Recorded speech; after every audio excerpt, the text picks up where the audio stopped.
Hey everybody. Well, that time again for another summary of a Mesopotamian literary text. And this week we're going to do, I can't remember what we did last week. We're going to do another Akkadian one, primarily because it's a really cool one that I like. Go figure. I think I'm doing a lot of cool ones that I like. Anyway, I promise that eventually they'll become boring. We'll get to the boring ones. I'm just kidding. None of them are boring. This week we're going to talk about Naram-Sin and the Great Revolt. Naram-Sin was a very important king during the Old Akkadian period, so Sargon's grandson. And this particular story is about this great revolt that took place in the land when everybody around them, he says, the four corners of the world revolted against me. And so primarily there's a coalition in the north and a coalition in the south, and they come up against him, and he says that he fights 9 battles in one day. And so this text is found, you can look in the description, in Foster's book that we've been referencing. And we're going to talk very briefly about another inscription, a shorter inscription of the same event, that adds a slightly different or additional piece of information that this larger inscription doesn't have. So let's get to it. So the 4 quarters of the world, the 4 corners, everybody revolts against Naram-Sin. He becomes king, and everybody decides to rebel. And so he's forced to fight a total of 9 battles back to back. Now, the 2 main antagonists in this story are the king of Kish and the king of Uruk. Kish is in the north, Uruk is in the south. Now, the inscription that you'll find in Foster, the story that you'll find in Foster, and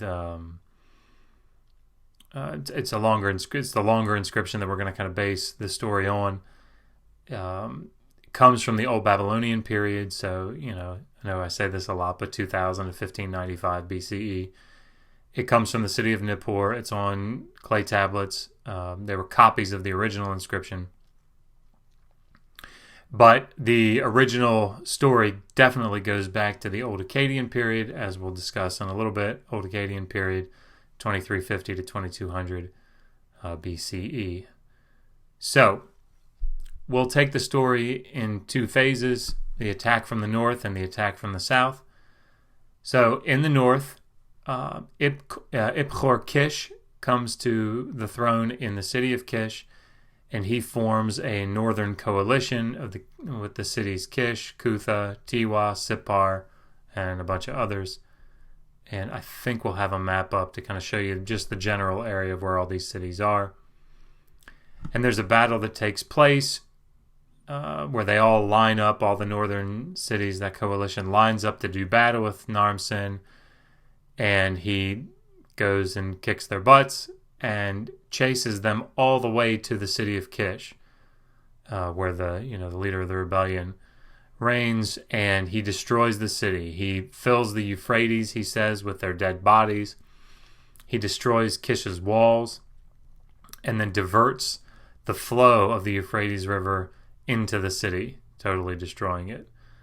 That's what the story tells us. So, after that, Amar-Girid, the king of Uruk down in the south, forms his own coalition and lines up for battle against him with the cities of Uruk, Or, Lagash, Umma, Adab, Shurpak, Isin, and Nippur. There's an initial battle. Naram-Sin, the text says that he, immediately goes to fight against them. He doesn't wait for the battle to come to him. And after this initial skirmish, Amar-Girid realizes that he's losing, and so he tries to get these far northern cities to join his side. But of course, the text says they all feared Elaba, my God, and so they didn't join. And Naram-Sin ultimately goes down and completely defeats the southern coalition. And it says in the text, what no king has experienced since the creation of the human race, an attack by all 4 world regions together. And that's really the basis of this story, is that everybody fighting him all at once, and this shows how amazing, and not only how amazing Naram-Sin was, but how the gods were on his side. Now, the old Akkadian inscription that tells of this event, but in a slightly apocalyptic way, is called the Besetki inscription. And you can read about it, and you'll see in the description. Frayne in his royal inscriptions, the Mesopotamian Reem, I can't remember. Anyway, royal inscriptions Mesopotamia. Actually, that might be what it is. We always call it Reem or Rima. Anyway, you see it in the inscription. I'll move on.